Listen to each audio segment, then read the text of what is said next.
ನಮಸ್ಕಾರ ಸ್ನೇಹಿತರೆ. ಇವತ್ತಿನ ಟಾಪಿಕ್ ಪಾಲಿಟಿ, ರಾಜ್ಯಶಾಸ್ತ್ರ. ಮೊದಲಿಗೆ ರಾಜ್ಯಶಾಸ್ತ್ರದ ಅರ್ಥ ಮತ್ತೆ ಅದರ ಪ್ರಾಮುಖ್ಯತೆಯನ್ನು ತಿಳಿಯೋಣ ಬನ್ನಿ. ರಾಜ್ಯಶಾಸ್ತ್ರವು ಒಂದು ಸಮಾಜ ವಿಜ್ಞಾನ. ರಾಜ್ಯಶಾಸ್ತ್ರವು ಮಾನವನ ಜೀವನದ ರಾಜಕೀಯ ಚಟುವಟಿಕೆಗಳಿಗೆ ಮತ್ತು ರಾಜ್ಯದ ರೂಪರೇಷೆಗಳಿಗೆ ಸಂಬಂಧಿಸಿದ್ದಾಗಿದೆ. ಇದು ರಾಜ್ಯ ಮತ್ತು ಸರ್ಕಾರಕ್ಕೂ ಸಂಬಂಧಿಸಿದೆ. ರಾಜ್ಯದ ಉಗಮ, ಲಕ್ಷಣ ಹಾಗೂ ರಾಜಕೀಯ ಸಂಸ್ಥೆಗಳ ಅಧ್ಯಯನ ಮಾಡುತ್ತದೆ. ರಾಜ್ಯದ ಬಗೆಗಿನ ಅಧ್ಯಯನವೇ ರಾಜ್ಯಶಾಸ್ತ್ರದ ಮುಖ್ಯ ವಿಷಯವಾಗಿದೆ. ರಾಜ್ಯಶಾಸ್ತ್ರದ ಮೂಲ. ರಾಜ್ಯಶಾಸ್ತ್ರದ ಮೂಲವನ್ನು ನಾವು ಗ್ರೀಸ್ ದೇಶದಲ್ಲಿ ಕಾಣಬಹುದು. ರಾಜ್ಯಶಾಸ್ತ್ರಕ್ಕೆ ಒಂದು ಸ್ವತಂತ್ರ ವಿಜ್ಞಾನದ ಸ್ಥಾನಮಾನ ಕೊಟ್ಟವರೇ ಗ್ರೀಕರು. ಗ್ರೀಕರಿಗಿಂತಲೂ ಮೊದಲು ಈಜಿಪ್ಟಿಯನ್ನರು, ಬೆಬಿಲೋನಿಯರು, ಪರ್ಷಿಯನ್ನರು ಹಾಗೂ ಭಾರತೀಯರು, ಚೀನಿಯರು ರಾಜನೀತಿಗೆ ಸಂಬಂಧಿಸಿದಂತೆ ಕೆಲವೊಂದು ವಿಚಾರಗಳನ್ನು ವ್ಯಕ್ತಪಡಿಸಿದ್ದರೂ ಸಹ ರಾಜ್ಯಶಾಸ್ತ್ರವನ್ನು ಒಂದು ಕ್ರಮಬದ್ಧ ಅಧ್ಯಯನವನ್ನಾಗಿ ಅಭಿವೃದ್ಧಿಪಡಿಸಲಿಲ್ಲ. ರಾಜ್ಯಶಾಸ್ತ್ರಕ್ಕೆ ಒಂದು ಸ್ವತಂತ್ರ ವಿಜ್ಞಾನದ ಸ್ಥಾನಮಾನ ಕೊಟ್ಟವರೇ ಗ್ರೀಕರು. ಗ್ರೀಕ್ ತತ್ವಜ್ಞಾನಿಗಳಾದ ಸಾಕ್ರಟೀಸ್ ಮತ್ತು ಆತನ ಶಿಷ್ಯ ಪ್ಲೇಟೋ ರಾಜ್ಯಶಾಸ್ತ್ರದ ಚಿಂತಕರಾಗಿದ್ದರು. ಪ್ಲೇಟೋ ತನ್ನ ರಿಪಬ್ಲಿಕ್ ಎಂಬ ಮಹಾಕೃತಿಯಲ್ಲಿ ಪ್ರಥಮ ಬಾರಿಗೆ ರಾಜ್ಯ ಮತ್ತು ಸರ್ಕಾರದ ಸ್ವರೂಪ ಮತ್ತು ಕರ್ತವ್ಯಗಳ ಬಗ್ಗೆ ಚರ್ಚಿಸಿದ್ದಾರೆ. ಗ್ರೀಸ್ ದೇಶದ ಮತ್ತೊಬ್ಬ ದಾರ್ಶನಿಕ ಅರಿಸ್ಟಾಟಲನಿಗೆ ರಾಜ್ಯಶಾಸ್ತ್ರದ ಪಿತಾಮಹ ಎಂದು ಗೌರವ ನೀಡಲಾಗಿದೆ. ಏಕೆಂದರೆ ಅರಿಸ್ಟಾಟಲ್ ರಾಜ್ಯಶಾಸ್ತ್ರ ಅಧ್ಯಯನವನ್ನ ಕ್ರಮಬದ್ಧಗೊಳಿಸಿ ರಾಜ್ಯಶಾಸ್ತ್ರಕ್ಕೆ ತಳಪಾಯ ಹಾಕಿದ ಪ್ರಥಮ ಚಿಂತಕರೆನಿಸಿದ್ದಾರೆ. ಅರಿಸ್ಟಾಟಲ್ ರಾಜ್ಯಶಾಸ್ತ್ರವನ್ನು ಕುರಿತು ಪ್ರಪಂಚದಲ್ಲಿಯೇ ಪ್ರಥಮ ಗ್ರಂಥ ಪಾಲಿಟಿಕ್ಸ್ ಎಂಬ ಕೃತಿಯನ್ನ ರಚಿಸಿದನು. ಈ ಕೃತಿಯಲ್ಲಿ ರಾಜ್ಯದ ಉಗಮ, ಬೆಳವಣಿಗೆ ಮತ್ತು ಕಾರ್ಯಗಳ ಬಗ್ಗೆ ಚರ್ಚಿಸಲಾಗಿದೆ. ಕೌಟಿಲ್ಯನ ಅರ್ಥಶಾಸ್ತ್ರದಲ್ಲಿಯೂ ರಾಜಕೀಯ ನೀತಿಗಳ ಬಗ್ಗೆ ಬಹಳಷ್ಟು ವಿವರಗಳಿವೆ. ಈಗ ರಾಜ್ಯಶಾಸ್ತ್ರದ ಅರ್ಥ ತಿಳಿಯೋಣ ಬನ್ನಿ. ಪ್ರಾಚೀನ ಗ್ರೀಕರು ರಾಜ್ಯದ ಸಮಸ್ತ ಚಟುವಟಿಕೆಗಳಿಗೂ ಅನ್ವಯಿಸಿ ಪಾಲಿಟಿಕ್ಸ್ ಎಂಬ ಪದವನ್ನ ಬಳಸುತ್ತಿದ್ದರು. ಪಾಲಿಟಿಕ್ಸ್ ಎಂಬ ಪದ ನಗರ ರಾಜ್ಯ, ಸಿಟಿ ಸ್ಟೇಟ್ ಎಂಬ ಅರ್ಥವುಳ್ಳ ಮೂಲ ಗ್ರೀಕ್ ಪದವಾದ ಪೊಲೀಸ್ ಎಂಬುದರಿಂದ ಹುಟ್ಟಿ ಬಂದಿದೆ. ಗ್ರೀಕರಿಗೆ ನಗರವೇ ರಾಜ್ಯವಾಗಿತ್ತು ಮತ್ತು ನಗರ ರಾಜ್ಯದ ಆಡಳಿತದ ಅಧ್ಯಯನವೇ ರಾಜಕಾರಣವಾಗಿತ್ತು. ಇದರ ಅಧ್ಯಯನವನ್ನೇ ಆಧುನಿಕವಾಗಿ ತಜ್ಞರು ರಾಜ್ಯಶಾಸ್ತ್ರ ಎಂದು ಕರೆದಿದ್ದಾರೆ. ರಾಜಕಾರಣ ಎನ್ನುವ ಪದವು ಸರ್ಕಾರ ದಿನನಿತ್ಯ ಎದುರಿಸುವ ವಿಭಿನ್ನ ಸಮಸ್ಯೆಗಳನ್ನು ಸೂಚಿಸುತ್ತದೆ. ರಾಜ್ಯಶಾಸ್ತ್ರವು ಪೊಲಿಟಿಕಲ್ ಸೈನ್ಸ್, ರಾಜ್ಯದ ಮೂಲ, ಬೆಳವಣಿಗೆ, ಸ್ವರೂಪ, ಆಡಳಿತ ಪದ್ಧತಿ, ರಾಜ್ಯದ ಕಾರ್ಯವ್ಯಾಪ್ತಿ, ಪೌರರ ಹಕ್ಕು ಬಾಧ್ಯತೆಗಳು ಮುಂತಾದ ವಿಷಯಗಳನ್ನು ಕುರಿತು ಅಧ್ಯಯನ ಮಾಡುತ್ತದೆ. ರಾಜ್ಯಶಾಸ್ತ್ರವು ರಾಜ್ಯದ ಎಲ್ಲ ಮುಖಗಳ ಅಧ್ಯಯನವಾಗಿದೆ. ರಾಜ್ಯಶಾಸ್ತ್ರವು ರಾಜ್ಯದ ಭೂತ, ವರ್ತಮಾನ ಹಾಗೂ ಭವಿಷ್ಯದ ರಾಜಕೀಯ ಸಂಸ್ಥೆಗಳು, ರಾಜಕೀಯ ಕಾರ್ಯಗಳು ಹಾಗೂ ರಾಜಕೀಯ ಸಿದ್ಧಾಂತಗಳ ಅಧ್ಯಯನವಾಗಿರುತ್ತದೆ.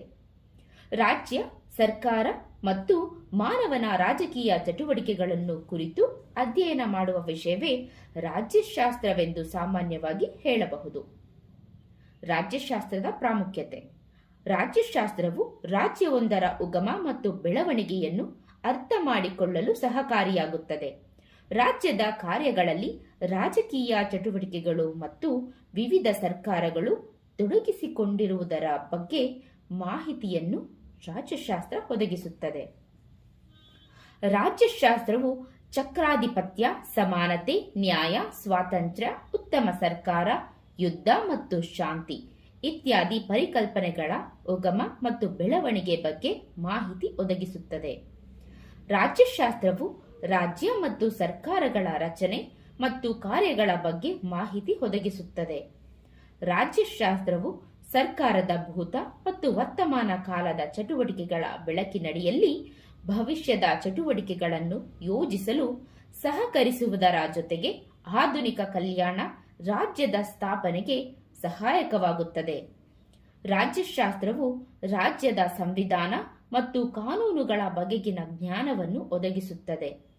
ರಾಜ್ಯಶಾಸ್ತ್ರವು ಸರ್ಕಾರದ ಅಂಗಗಳಾದ ಶಾಸಕಾಂಗ, ಕಾರ್ಯಾಂಗ ಹಾಗೂ ನ್ಯಾಯಾಂಗಗಳು ಮತ್ತು ಅವುಗಳ ಕಾರ್ಯಗಳ ಬಗ್ಗೆ ತಿಳುವಳಿಕೆ ನೀಡುತ್ತದೆ. ರಾಜ್ಯಶಾಸ್ತ್ರವು ಸಾಮಾನ್ಯ ಜನರಲ್ಲಿ ರಾಜಕೀಯ ಪ್ರಜ್ಞೆಯನ್ನು ಜಾಗೃತಿಗೊಳಿಸುವುದರ ಮೂಲಕ ಸರ್ಕಾರ ಮತ್ತು ಜನಪ್ರತಿನಿಧಿಗಳು ಜಾಗೃತವಾಗಿಯೂ ಮತ್ತು ಸಕ್ರಿಯವಾಗಿ ಇರುವಂತೆ ನೋಡಿಕೊಳ್ಳುತ್ತದೆ. ರಾಜ್ಯಶಾಸ್ತ್ರದ ಜ್ಞಾನವು ಉತ್ತಮ ನಾಯಕರು ಮತ್ತು ಸಮಾಜ ಸೇವಕರುಗಳು ಜನರ ಸಮಸ್ಯೆಗಳನ್ನು ತಿಳಿದು ಪರಿಣಾಮಕಾರಿಯಾದ ಪರಿಹಾರ ಕ್ರಮಗಳನ್ನು ಅನುಸರಿಸಲು ಸಹಾಯಕವಾಗುತ್ತದೆ. ರಾಜ್ಯಶಾಸ್ತ್ರದ ಜ್ಞಾನವು ಉತ್ತಮ ನಾಯಕರುಗಳನ್ನು ಮತ್ತು ಉತ್ತಮ ನಾಗರಿಕರನ್ನು ಸೃಷ್ಟಿಸುವಲ್ಲಿ ಸಹಕರಿಸುತ್ತದೆ. ರಾಜ್ಯಶಾಸ್ತ್ರವು ರಾಜಕೀಯ ಸಂಸ್ಥೆಗಳಾದಂತಹ ರಾಜಕೀಯ ಪಕ್ಷಗಳು, ಒಕ್ಕೂಟಗಳು, ಸ್ಥಳೀಯ ಸಂಸ್ಥೆಗಳು ಇತ್ಯಾದಿಗಳನ್ನು ತಿಳಿಯಲು ಸಹಾಯಕವಾಗುತ್ತದೆ. ಜನರು ಸಕ್ರಿಯವಾಗಿ ರಾಜಕೀಯದಲ್ಲಿ ತೊಡಗಿಸಿಕೊಳ್ಳಲು ಪೂರಕವಾಗುವ ತತ್ವ ಹಾಗೂ ನೀತಿಗಳನ್ನು ಪ್ರೋತ್ಸಾಹಿಸಲು ರಾಜ್ಯಶಾಸ್ತ್ರವು ನೆರವಾಗುತ್ತದೆ. ರಾಜ್ಯಶಾಸ್ತ್ರವು ಅಂತಾರಾಷ್ಟ್ರೀಯ ಸಂಬಂಧಗಳ ಬಗೆಗಿನ ಜ್ಞಾನವನ್ನು ನೀಡುವುದರ ಜೊತೆಗೆ ವಿಶೇಷವಾಗಿ ದೇಶಗಳ ನಡುವಿನ ಯುದ್ಧಗಳ ಬಗ್ಗೆ ಹಾಗೂ ಶಾಂತಿ ಮತ್ತು ಸಹಕಾರದ ಮಹತ್ವವನ್ನು ತಿಳಿಸುತ್ತದೆ. ರಾಜ್ಯಶಾಸ್ತ್ರವು ಪ್ರಜೆಗಳೆಲ್ಲರೂ ಉತ್ತಮ, ಜವಾಬ್ದಾರಿಯುತ, ಸುಸಂಸ್ಕೃತ ಮತ್ತು ಕ್ರಿಯಾಶೀಲ ನಾಗರಿಕರಾಗುವಂತೆ ಸಹಕರಿಸುತ್ತದೆ. ರಾಜ್ಯಶಾಸ್ತ್ರದ ಜ್ಞಾನವು ನ್ಯಾಯಯುತ, ಶಾಂತ, ಪ್ರಗತಿದಾಯಕ ಮತ್ತು ಸುಖಿ ರಾಜ್ಯವನ್ನು ಸಂಸ್ಥಾಪಿಸುವಲ್ಲಿ ಮಹತ್ತರ ಕೊಡುಗೆಯನ್ನು ನೀಡುವುದರ ಮೂಲಕ ಸಹಸ್ರ ಸಂಖ್ಯೆಯ ಜನರ ಕನಸನ್ನು ನನಸಾಗಿಸುತ್ತದೆ. ಪೌರ ಮತ್ತು ಪೌರತ್ವ. ಪೌರತ್ವ ಎಂಬ ಪದ ಕಾಲಕಾಲಕ್ಕೆ ವಿವಿಧ ಅರ್ಥವನ್ನು ಪಡೆದಿದೆ.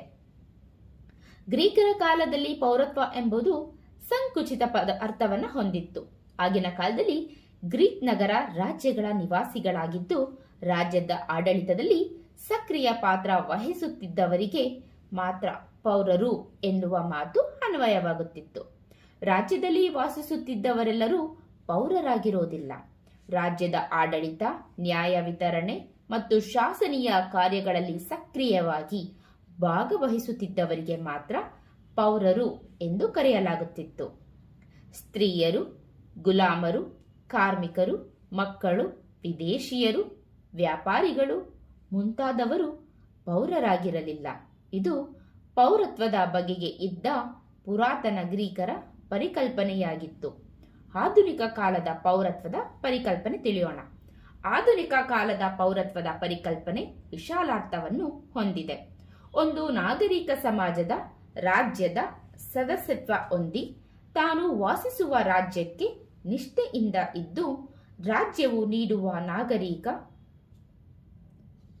ಮತ್ತು ರಾಜಕೀಯ ಹಕ್ಕುಗಳನ್ನು ಅನುಭವಿಸುವ ಯಾವುದೇ ವ್ಯಕ್ತಿಯನ್ನು ಪೌರನೆಂದು ಕರೆಯಲಾಗಿದೆ. ನಾಗರಿಕ ಸಮಾಜದ ಸದಸ್ಯನಾಗಿದ್ದು ನಿರ್ದಿಷ್ಟ ಕರ್ತವ್ಯಗಳಿಗೆ ಬದ್ಧನಾಗಿ ಸಾಮಾನ್ಯ ಪ್ರಾಧಿಕಾರಕ್ಕೆ ಒಳಪಟ್ಟು ಅದು ನೀಡುವ ಸೌಲಭ್ಯಗಳನ್ನು ಸಮಾನವಾಗಿ ಅನುಭೋಗಿಸುವವನೇ ಪೌರ ಎಂದು ವ್ಯಾಚೆಲ್ ವ್ಯಾಖ್ಯಾನ ಮಾಡಿದ್ದಾರೆ. ಒಬ್ಬ ವ್ಯಕ್ತಿಯು ಪೌರ ಎನಿಸಿಕೊಳ್ಳಬೇಕಾದರೆ ಅವನು ರಾಜ್ಯದ ಖಾಯಂ ನಿವಾಸಿಯಾಗಿದ್ದು ರಾಜ್ಯದ ಸದಸ್ಯತ್ವವನ್ನು ಹೊಂದಿರಬೇಕು.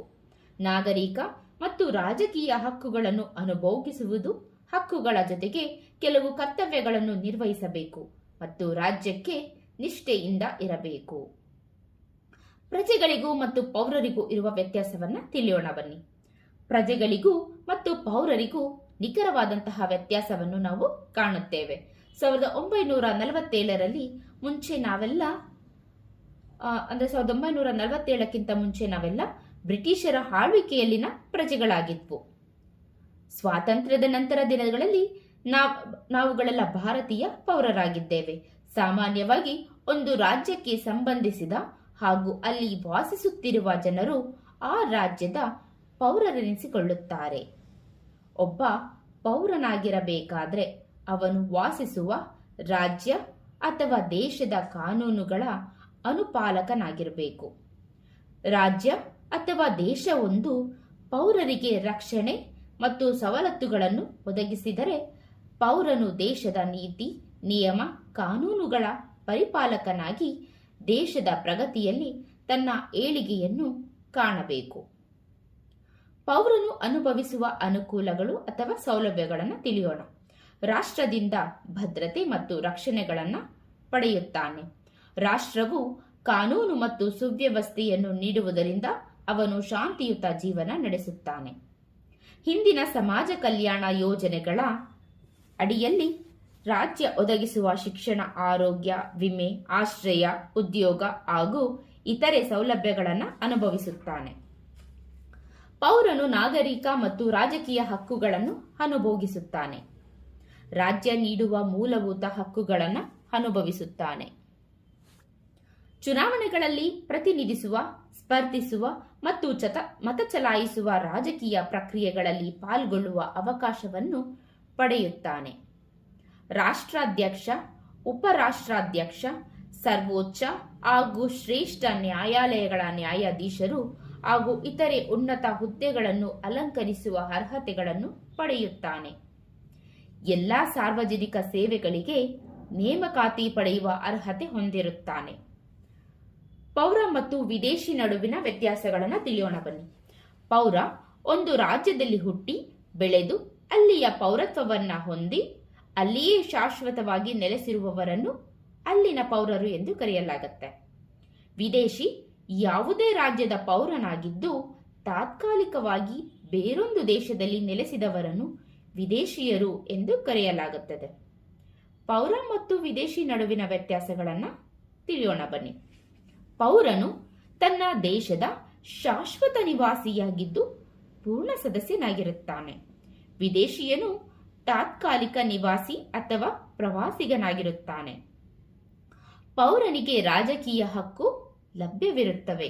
ಅವನು ಮತದಾನದಲ್ಲಿ ಭಾಗವಹಿಸಬಹುದು, ಚುನಾವಣೆಯಲ್ಲಿ ಸ್ಪರ್ಧಿಸಬಹುದು, ಸರ್ಕಾರದ ಹುದ್ದೆಯನ್ನು ಹೊಂದಬಹುದು. ವಿದೇಶಿಯನಿಗೆ ಇವು ದೊರಕುವುದಿಲ್ಲ. ಪೌರ ಅಥವಾ ನಾಗರಿಕನು ತನ್ನ ರಾಜ್ಯಕ್ಕೆ ನಿಷ್ಠೆ ತೋರುತ್ತಾನೆ. ಆದರೆ ವಿದೇಶಿಯನು ಪೌರನಾಗಿ ಮತ್ತೊಂದು ರಾಷ್ಟ್ರದ ಹಂಗಾಮಿ ಸದಸ್ಯನಾಗಿರುತ್ತಾನೆ. ತಾನು ಹಂಗಾಮಿಯಾಗಿ ನೆಲೆಸಿರುವ ರಾಷ್ಟ್ರದ ಕಾನೂನುಗಳನ್ನು ಗೌರವಿಸಬೇಕು ಹಾಗೂ ಪಾಲಿಸಬೇಕು.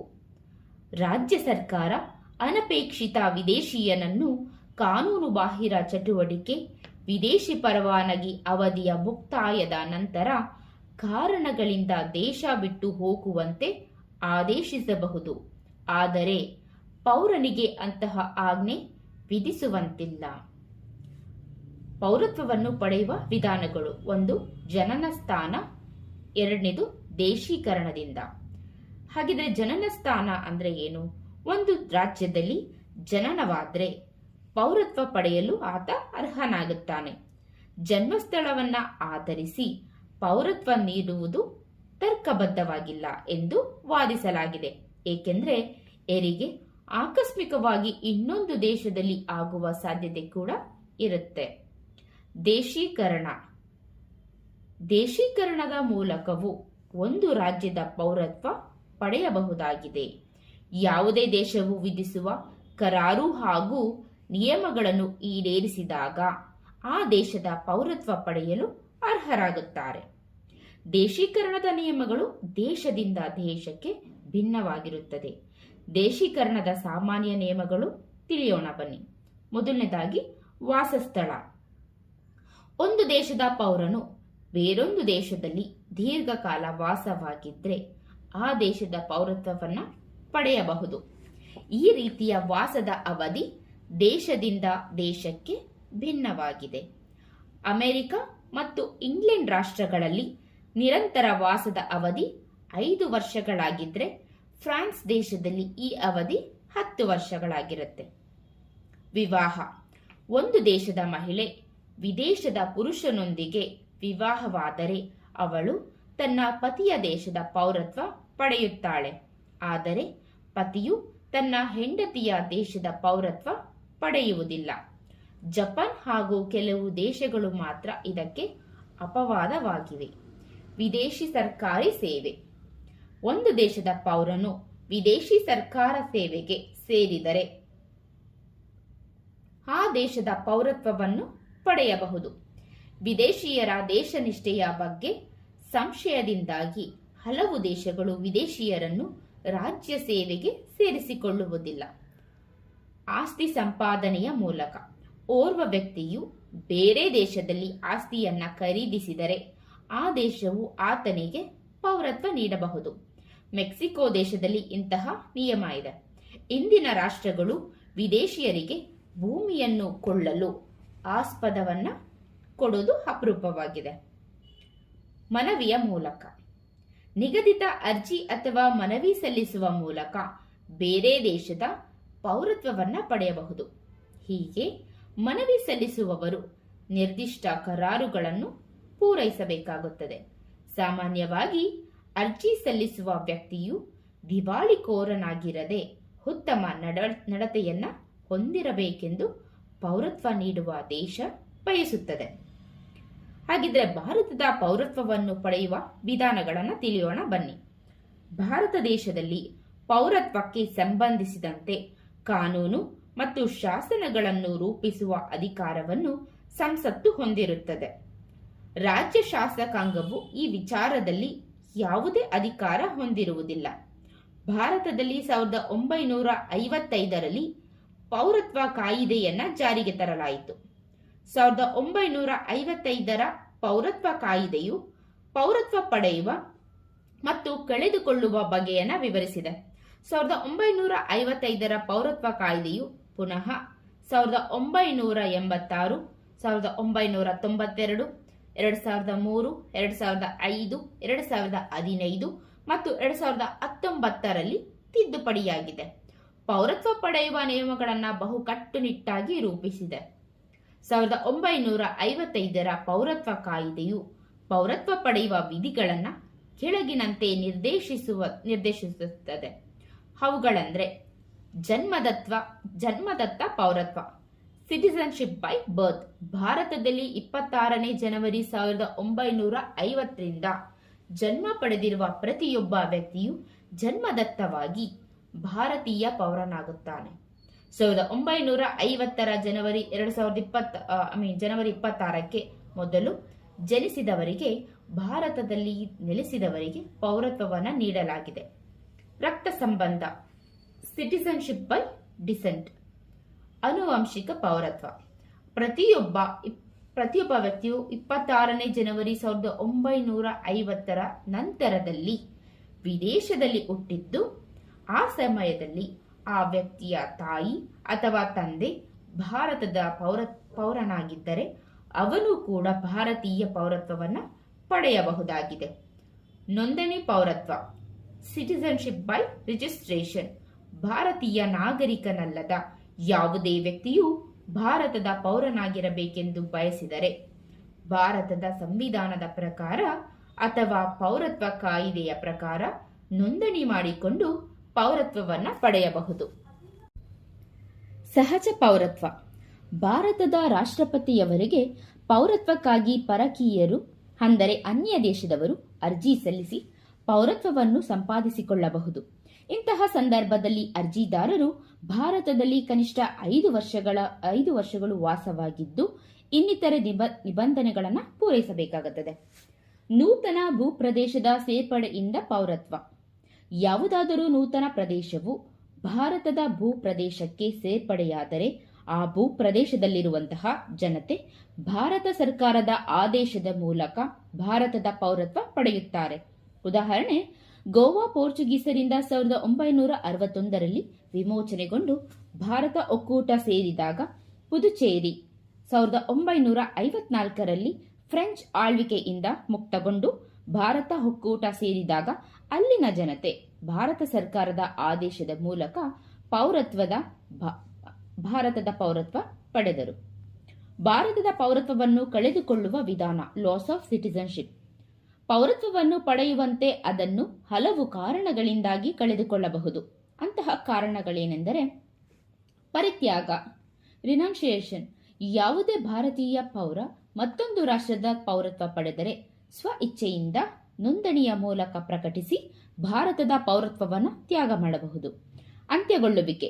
ಭಾರತದ ಯಾವುದೇ ಪೌರನೊಬ್ಬ ವಿದೇಶವೊಂದರ ಪೌರತ್ವ ಪಡೆದರೆ ಅವನಿಂದ ಅರ್ಜಿ ಸಲ್ಲಿಕೆಯನ್ನು ನಿರೀಕ್ಷಿಸದೆ ಕಾನೂನುಬದ್ಧವಾಗಿ ಆತನ ಭಾರತದ ಪೌರತ್ವವನ್ನು ಅಂತ್ಯಗೊಳಿಸಲಾಗುತ್ತದೆ. ಪದಚ್ಯುತಿ: ಯಾವುದಾದರೂ ವ್ಯಕ್ತಿಯೊಬ್ಬ ವಂಚನೆಯ ಮೂಲಕ ಭಾರತದ ಪೌರತ್ವವನ್ನು ಹೊಂದಿದ್ದರೆ ಅಥವಾ ಅವನು ಇಲ್ಲ ಅವಳು ರಾಷ್ಟ್ರ ವಿರೋಧಿ ಚಟುವಟಿಕೆಗಳಲ್ಲಿ ತೊಡಗಿಸಿಕೊಂಡಿದ್ದರೆ ಅಥವಾ ಭಾರತದ ಸಂವಿಧಾನಕ್ಕೆ ಅವಿಧೇಯನಾಗಿ ನಡೆದುಕೊಂಡರೆ ಅಂತಹವರನ್ನು ಭಾರತ ಸರ್ಕಾರವು ಪೌರತ್ವದಿಂದ ರದ್ದುಗೊಳಿಸಬಹುದು. ಇದು ಬಲವಂತದ ಪದಚ್ಯುತಿಯಾಗಿದೆ. ಪೌರತ್ವದ ವಿಧಾನಗಳು: ಭಾರತದ ಪೌರತ್ವದಲ್ಲಿ ಎರಡು ವಿಧಗಳಿವೆ. ಒಂದು ಏಕಪೌರತ್ವ, ಇನ್ನೊಂದು ದ್ವಿಪೌರತ್ವ. ಏಕಪೌರತ್ವ ಅಂದರೆ ಏಕಪೌರತ್ವದಲ್ಲಿ ಪ್ರತಿಯೊಬ್ಬ ವ್ಯಕ್ತಿ ತಾನು ವಾಸಿಸುವ ದೇಶದ ಯಾವುದೇ ರಾಜ್ಯನಾಗಿದ್ದರೂ ರಾಷ್ಟ್ರೀಯ ಪೌರತ್ವವನ್ನು ಹೊಂದುವುದಾಗಿದೆ. ಇಂತಹ ಸಂದರ್ಭದಲ್ಲಿ ರಾಜ್ಯಗಳ ಪೌರತ್ವ ಅಂತ ಏನು ಇರೋದಿಲ್ಲ.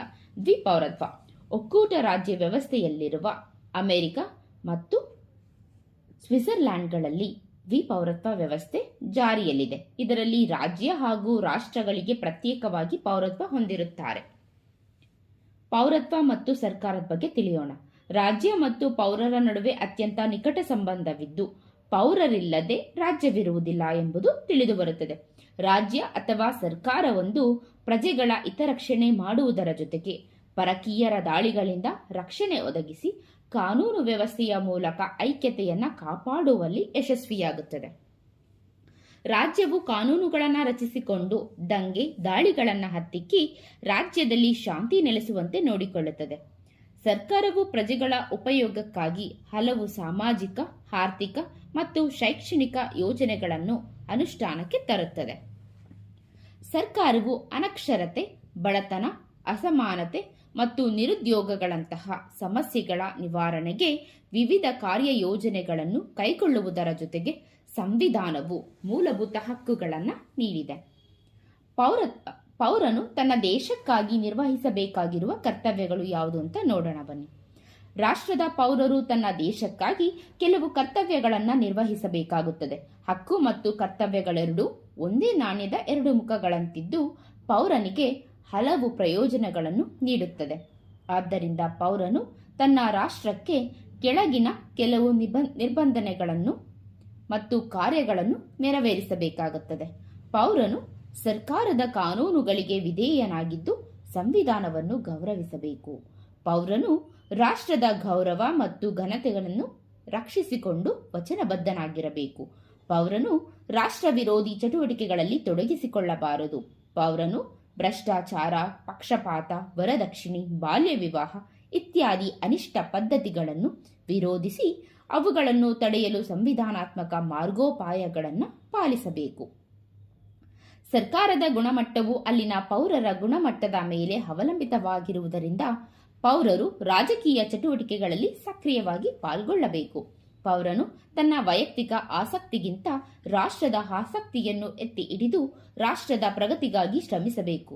ಪೌರನು ಸ್ವಾರ್ಥಿಯಾಗದೆ ಸೇವಾ ಮನೋಭಾವನೆಯನ್ನ ರೂಢಿಸಿಕೊಂಡು ದೇಶಕ್ಕಾಗಿ ತ್ಯಾಗ ಮಾಡುವುದಕ್ಕೂ ಸಿದ್ಧನಿರಬೇಕು. ಪೌರನು ರಾಷ್ಟ್ರ ರಕ್ಷಣೆ ಹಾಗೂ ತೆರಿಗೆ ಪಾವತಿಸುವ ಜವಾಬ್ದಾರಿಗಳನ್ನು ಹೊಂದಿರಬೇಕು. ಸಂವಿಧಾನದಲ್ಲಿ ಮೂಲಭೂತ ಕರ್ತವ್ಯಗಳ ಸಂಯೋಜನೆ. ಪೌರರಲ್ಲಿ ಸಾಮಾಜಿಕ ಹಾಗೂ ಆರ್ಥಿಕ ಪ್ರಜ್ಞೆಯನ್ನ ಜಾಗೃತಗೊಳಿಸುವುದೇ ಮೂಲಭೂತ ಕರ್ತವ್ಯಗಳ ಉದ್ದೇಶವಾಗಿರುತ್ತದೆ. ಪ್ರತಿಯೊಬ್ಬ ಪೌರನು ತನ್ನ ಸಮುದಾಯ, ರಾಷ್ಟ್ರ ಮತ್ತು ಸ್ವಂತ ಪ್ರಗತಿಗಾಗಿ ಮೂಲಭೂತ ಕರ್ತವ್ಯಗಳನ್ನು ಪಾಲಿಸಿಕೊಂಡು ಹೋಗಬೇಕಾಗುತ್ತದೆ. ಪೌರ ಹಾಗೂ ಸರ್ಕಾರದ ನಡುವೆ ಸೌಹಾರ್ದ ಸಂಬಂಧ ಇರಬೇಕಾಗುತ್ತದೆ. ಈ ಸಂಬಂಧವು ಕೊಡುಕೊಳ್ಳುವಿಕೆಗಳ ತತ್ವವನ್ನು ಆಧರಿಸಿರಬೇಕು. ಸಂವಿಧಾನದ 42ರ ತಿದ್ದುಪಡಿಯಲ್ಲಿ ಮೂಲಭೂತ ಕರ್ತವ್ಯಗಳನ್ನು 1976ರಲ್ಲಿ ಅಳವಡಿಸಲಾಗಿದೆ. ಸಂವಿಧಾನದ ಪರಿಚ್ಛೇದ 51A ರಲ್ಲಿ ಮೂಲಭೂತ ಕರ್ತವ್ಯಗಳು ಸೇರಿಸಲ್ಪಟ್ಟಿವೆ. ಪ್ರಜಾಪ್ರಭುತ್ವವೆಂಬುದು ಅತ್ಯಂತ ಪುರಾತನ ಸರ್ಕಾರಗಳಲ್ಲೊಂದು. ಪ್ರಾಚೀನ ಭಾರತದಲ್ಲೂ ಪ್ರಜಾಪ್ರಭುತ್ವದ ಹೆಗ್ಗುರುತುಗಳು ಕಾಣಿಸಿವೆ. ಉದಾಹರಣೆಗೆ ಸಿಂಧೂ ಸರಸ್ವತಿ ನಾಗರಿಕತೆಯ ಸಭಾ ಮತ್ತು ಸಮಿತಿ. ಡೆಮಾಕ್ರಸಿ ಎಂಬ ಪದವು ಗ್ರೀಕ್ ಭಾಷೆಯ ಪದವಾದ ಡೆಮೋಕ್ರಿಷಿಯ ಪದದಿಂದ ಬಂದಿದ್ದು ಜನರ ಆಡಳಿತ ಎಂಬ ಅರ್ಥವನ್ನು ಹೊಂದಿದ್ದಾಗಿದೆ. ಪ್ರಜಾಪ್ರಭುತ್ವ ವ್ಯವಸ್ಥೆಯಲ್ಲಿ ಚುನಾವಣೆಗಳು ಮಹತ್ತರ ಪಾತ್ರ ವಹಿಸುತ್ತವೆ. ಜನರು ತಮ್ಮದೇ ಆದ ಸರ್ಕಾರವನ್ನು ರಚಿಸಿಕೊಳ್ಳಲು ಚುನಾವಣೆಗಳು ಅವಕಾಶವನ್ನ ಒದಗಿಸಿಕೊಡುತ್ತವೆ. ಚುನಾವಣೆಗಳು ಒಬ್ಬ ಪ್ರಜೆ ಒಂದು ಮತ ಎನ್ನುವ ತತ್ವದ ಮೇಲೆ ಕಾರ್ಯವೆಸಗುತ್ತದೆ. ಸರ್ಕಾರವು ಜನರಿಂದ ರಚಿತಗೊಂಡಿದ್ದು ಜನರೇ ನಿರ್ಧಾರ ಕೈಗೊಳ್ಳುವ ಪ್ರಭುಗಳಾಗಿರುತ್ತಾರೆ. ಅಮೆರಿಕಾದ ಮಾಜಿ ಅಧ್ಯಕ್ಷರಾಗಿದ್ದ ಅಬ್ರಹಾಂ ಲಿಂಕನ್ ರವರು ಪ್ರಜಾಪ್ರಭುತ್ವವನ್ನು ಜನರಿಂದ, ಜನರಿಗಾಗಿ ಮತ್ತು ಜನರಿಗೋಸ್ಕರ ರಚಿತಗೊಂಡ ಸರ್ಕಾರ ಎಂದು ವ್ಯಾಖ್ಯಾನಿಸಿದ್ದಾರೆ. ಪ್ರಜಾಪ್ರಭುತ್ವದಲ್ಲಿ ಪರಮಾಧಿಕಾರವನ್ನು ಪ್ರಜೆಗಳೇ ಹೊಂದಿರುತ್ತಾರೆ. ವಿವಿಧ ರೂಪದ ಸರ್ಕಾರಗಳು. ಮೊದಲನೇದಾಗಿ ರಾಜಪ್ರಭುತ್ವ. ಚಕ್ರಾಧಿಪತ್ಯ ರೂಪದ ಸರ್ಕಾರವು ಬಹು ಪ್ರಾಚೀನವಾದ ಸರ್ಕಾರ. ರಾಜ ಅಥವಾ ಅರಸ ಈ ಸರ್ಕಾರದ ಅಧಿಪತಿ. ರಾಜನು ಪರಮಾಧಿಕಾರವನ್ನು ಹೊಂದಿರುತ್ತಾನೆ. ಕಾನೂನುಗಳ ನಿರ್ಮಾಪಕ ರಾಜನೇ ಆಗಿರುತ್ತಾನೆ. ಇಂತಹ ಲಕ್ಷಣಗಳುಳ್ಳ ಚಕ್ರಾಧಿಪತ್ಯವನ್ನು ನಿರಂಕುಶ ಚಕ್ರಾಧಿಪತ್ಯ ಎಂದು ಕರೆಯಲ್ಪಡುತ್ತದೆ. ಪ್ರಸ್ತುತ ಕತಾರ್, ಕುವೈತ್ ಮತ್ತು ಕೆಲ ಮಧ್ಯಪೂರ್ವ ದೇಶಗಳಲ್ಲಿ ನಿರಂಕುಶ ಚಕ್ರಾಧಿಪತ್ಯ ಸರ್ಕಾರಗಳಿರುವುದು ಕಾಣಬರುತ್ತವೆ. ಈ ಸಮಕಾಲೀನಾವಧಿಯಲ್ಲಿ ಜಪಾನ್ ಮತ್ತು ಇಂಗ್ಲೆಂಡ್ಗಳಲ್ಲಿ ಸಂವಿಧಾನಾತ್ಮಕ ಚಕ್ರಾಧಿಪತ್ಯ ಸರ್ಕಾರಗಳು ಆಡಳಿತ ನಡೆಸುತ್ತಿರುವುದನ್ನು ನಾವು ನೋಡಬಹುದಾಗಿದೆ. ಸಂವಿಧಾನಾತ್ಮಕ ಚಕ್ರಾಧಿಪತ್ಯದಲ್ಲಿ ರಾಜ ಅಥವಾ ರಾಣಿ ಸರ್ಕಾರದ ಅಧಿಪತಿಯೆಂದು ನಾಮನಿರ್ದೇಶಕರಾಗಿದ್ದು, ಚುನಾಯಿತ ಮಂಡಳಿಗಳು ಕಾನೂನು ಮತ್ತು ನಿಯಮಗಳನ್ನು ರೂಪಿಸಿ ಆಡಳಿತ ನಿರ್ವಹಿಸುತ್ತವೆ. ಎರಡನೇದು ಸರ್ವಾಧಿಕಾರತ್ವ. ಸರ್ಕಾರದ ಇನ್ನೊಂದು ರೂಪವೆಂದರೆ ಸರ್ವಾಧಿಕಾರಿ ಸರ್ಕಾರವಾಗಿದೆ. ಜರ್ಮನಿಯ ಅಡಾಲ್ಫ್ ಹಿಟ್ಲರ್ ಮತ್ತು ಇಟಲಿಯ ಬೆನಿಟೋ ಮುಸೋಲಿನಿಯವರು ಸರ್ವಾಧಿಕಾರಿ ಸರ್ಕಾರವನ್ನು ಹೊಂದಿದ್ದವರಾಗಿದ್ದರು. ಸರ್ವಾಧಿಕಾರಿ ಸರ್ಕಾರಗಳಲ್ಲಿ ಪಟ್ಟಾಭಿಷಿಕ್ತನಾಗಿರದ ವ್ಯಕ್ತಿಯೊಬ್ಬನ ಕೈಯಲ್ಲಿ ಸರ್ವ ಅಧಿಕಾರ ಕೇಂದ್ರೀಕೃತವಾಗಿರುತ್ತದೆ. ಸಾಧಾರಣವಾಗಿ ಸರ್ವಾಧಿಕಾರಿಗಳು ಪ್ರಜಾಪ್ರಭುತ್ವದ ಮೌಲ್ಯ ಮತ್ತು ತತ್ವಗಳಿಗೆ ಕನಿಷ್ಠ ಪ್ರಮಾಣದ ಗೌರವ ನೀಡುತ್ತಾರೆ. ಮೂರನೇದು ಸೈನಿಕ ಸರ್ವಾಧಿಕಾರ. ಸೈನಿಕ ಸರ್ವಾಧಿಕಾರ ರೂಪದ ಸರ್ಕಾರದಲ್ಲಿ ರಾಜಕೀಯ ಅಧಿಕಾರವು ಸೈನ್ಯದ ಉನ್ನತ ಅಧಿಕಾರಿಯ ಕೈಯಲ್ಲಿರುತ್ತದೆ. ಸೈನಿಕ ಸರ್ಕಾರಗಳು ಪ್ರಜೆಗಳ ವಾಕ್ ಸ್ವಾತಂತ್ರ್ಯವನ್ನು, ಸರ್ಕಾರದ ಯೋಜನೆಗಳನ್ನು ವಿಮರ್ಶಿಸುವ ಹಾಗೂ ಸಂಘಟನೆಗಳನ್ನು ರಚಿಸಿಕೊಳ್ಳುವ ಹಕ್ಕುಗಳನ್ನು ಕಸಿದುಕೊಳ್ಳುತ್ತವೆ.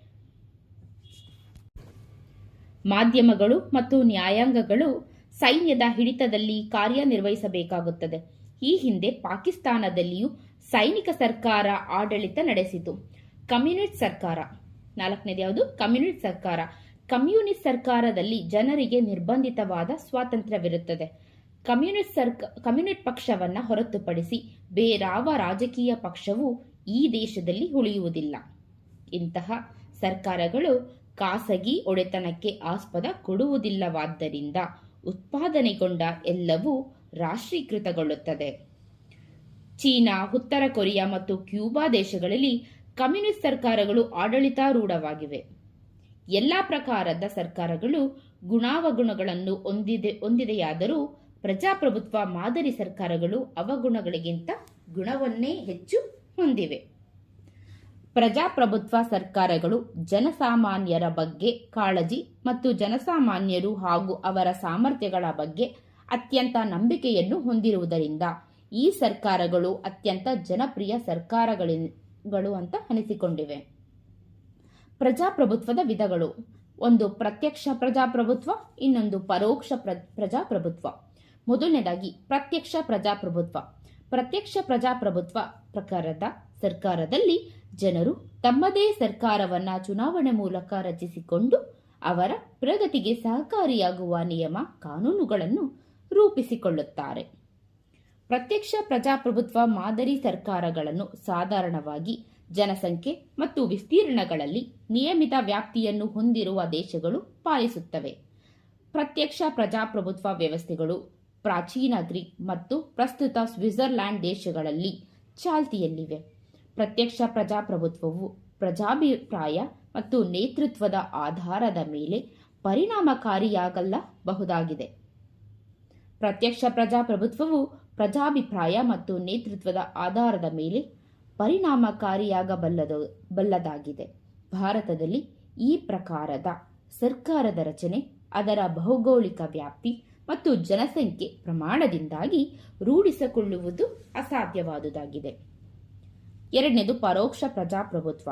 ಪರೋಕ್ಷ ಪ್ರಜಾಪ್ರಭುತ್ವ ಪ್ರಕಾರ ಅಂದರೆ ಪರೋಕ್ಷ ಪ್ರಜಾಪ್ರಭುತ್ವ ಮಾದರಿಯ ಸರ್ಕಾರವು ಭಾರತ, ಅಮೆರಿಕ, ಸಂಯುಕ್ತ ಸಂಸ್ಥಾನಗಳಂತಹ ರಾಷ್ಟ್ರಗಳಿಗೆ ಅತ್ಯಂತ ಸೂಕ್ತವಾಗಿದೆ.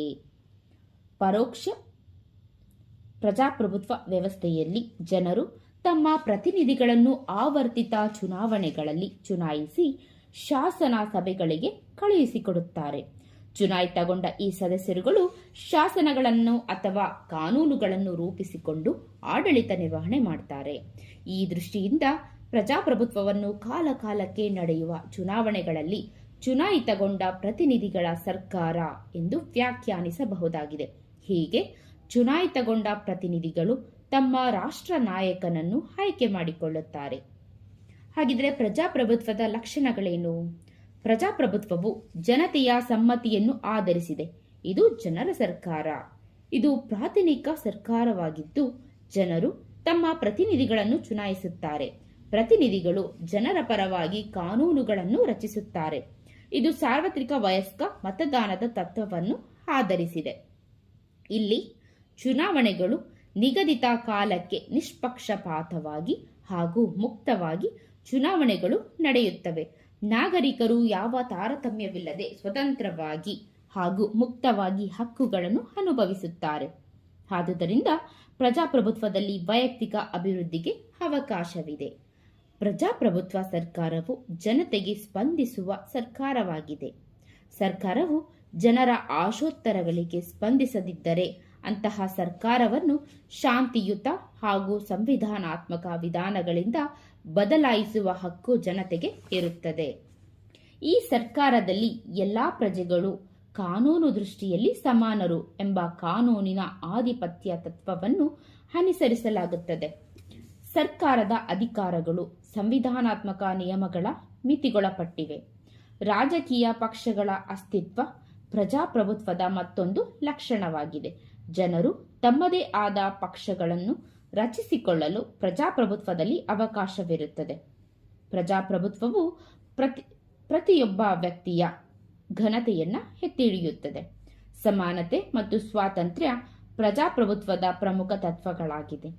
ಜಾತಿ, ಧರ್ಮ, ಲಿಂಗ ಮತ್ತು ಅಂತಸ್ತು ಇವುಗಳ ಆಧಾರದ ಮೇಲೆ ಜನರಲ್ಲಿ ತಾರತಮ್ಯ ಮಾಡುವಂತಿಲ್ಲ. ಪ್ರಜಾಪ್ರಭುತ್ವದಲ್ಲಿ ಅಂತಿಮ ಅಧಿಕಾರ ಜನತೆಯಲ್ಲಿದ್ದು ಸರ್ಕಾರ ಜನರಿಂದ ಅಧಿಕಾರ ಪಡೆಯುತ್ತದೆ. ಈ ಉದ್ದೇಶಕ್ಕಾಗಿ ನಿಗದಿತ ಕಾಲಕ್ಕೆ ಚುನಾವಣೆಗಳು ನಡೆಯುತ್ತವೆ.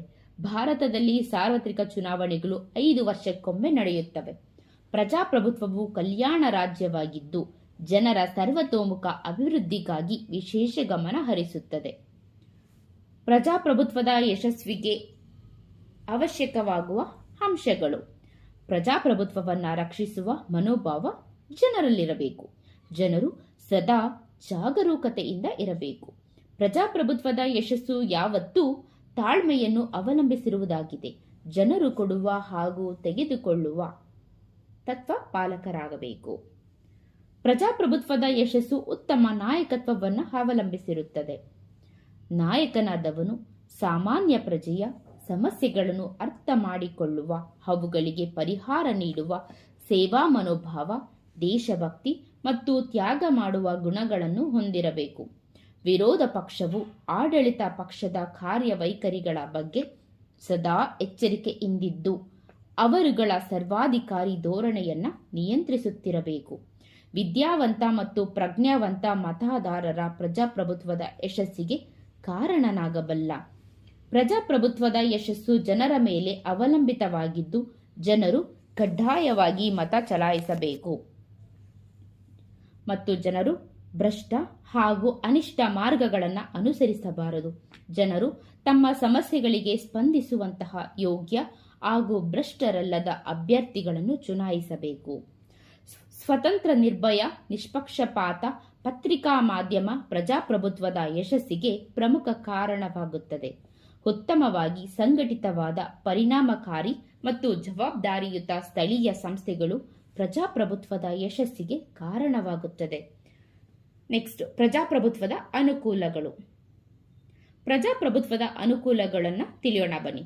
ಪ್ರಜಾಪ್ರಭುತ್ವದ ಪ್ರಜೆಗಳ ಹಕ್ಕು ಮತ್ತು ಸ್ವಾತಂತ್ರ್ಯವನ್ನು ಸ್ವತಂತ್ರ ನ್ಯಾಯಾಂಗದಡಿಯಲ್ಲಿ ರಕ್ಷಿಸುತ್ತದೆ. ಪ್ರಜಾಪ್ರಭುತ್ವವು ಸಮಾನತೆಯ ತತ್ವಾಧಾರಿತವಾದುದಾಗಿದೆ. ಪ್ರಜಾಪ್ರಭುತ್ವದಲ್ಲಿ ಜನರು ನಿರ್ಧಾರ ಕೈಗೊಳ್ಳುವಲ್ಲಿ ಸ್ವತಃ ಭಾಗಿಯಾಗಿ ಕಾನೂನು ರಚಿಸಿಕೊಳ್ಳುವ ಅವಕಾಶವಿರುತ್ತದೆ. ಜನರು ತಮ್ಮ ಆಯ್ಕೆಯ ಪ್ರತಿನಿಧಿ ಮತ್ತು ಸರ್ಕಾರವನ್ನು ಚುನಾಯಿಸಿಕೊಳ್ಳಬಹುದಾಗಿದೆ. ಪ್ರಜಾಪ್ರಭುತ್ವದಲ್ಲಿ ನಿರ್ಧಾರಕ ತೀರ್ಪುಗಳು ಸಾರ್ವಜನಿಕರ ಅಭಿಪ್ರಾಯ ಮತ್ತು ಚರ್ಚೆಗಳ ಮೂಲಕ ನಿರ್ಧರಿಸಲಾಗುತ್ತವೆ. ವಿರೋಧ ಪಕ್ಷವು ಆಡಳಿತ ಪಕ್ಷದ ದುರುಪಯೋಗವನ್ನು ಪರೀಕ್ಷಿಸಿ ತಡೆಗಟ್ಟುವ ಅವಕಾಶವಿದೆ. ವ್ಯಕ್ತಿಯ ವ್ಯಕ್ತಿತ್ವ ವಿಕಸನಕ್ಕೆ ಮೂಲಭೂತ ಹಕ್ಕು ಅವಕಾಶ ಕಲ್ಪಿಸುತ್ತವೆ. ಪ್ರಜಾಪ್ರಭುತ್ವವು ಶಾಂತಿಯುತವಾಗಿ ಚುನಾವಣೆ ಮೂಲಕ ಸರ್ಕಾರಗಳನ್ನು ಬದಲಿಸಲು ಅವಕಾಶವಿರುವುದರಿಂದ ಕ್ರಾಂತಿಗಳನ್ನು ಪುರಸ್ಕರಿಸುವುದಿಲ್ಲ. ಪ್ರಜಾಪ್ರಭುತ್ವವು ರಾಷ್ಟ್ರೀಯತೆ, ದೇಶಭಕ್ತಿ, ಗೌರವಗಳನ್ನು ಅಭಿವೃದ್ಧಿಗೊಳಿಸಿ ವಿವಿಧತೆಯಲ್ಲಿ ಏಕತೆಯನ್ನು ಹುಟ್ಟುಹಾಕುತ್ತದೆ. ಮುಂದಿನ ವಿಡಿಯೋದಲ್ಲಿ ಸಿಗೋಣ ಸ್ನೇಹಿತರೆ.